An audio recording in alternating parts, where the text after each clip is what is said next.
Ito, papalitan ko na rin yan, pare. Ito ang pampalit. Ang paglalagay niyan, pre, hindi sa hydrovac. Dapat dito, igaganyan nyo muna.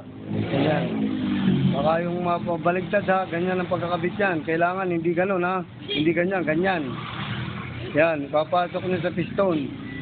Kasi pag ganyan na magkamali, mabubutas ang masisira to. Yan, pasok nyo gano'n. Pag naipasok nyo, tutulak mo sa loob, gano'n. Agad. Yan. Kailangan nakaganyan, pre. Master, ganyan ha, yung bakal na nasa likod. Nasa loob ng hydrovac. Pagbaligtad siya, singaw.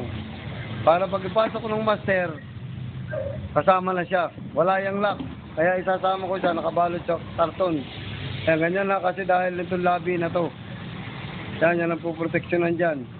Ito kasi sa inyo, una sa lahat, kaya nasira, luwag, yung pusher driver niya. Yan, luwag na yan, oh. Ito, mahirap pang ilagay. Sige.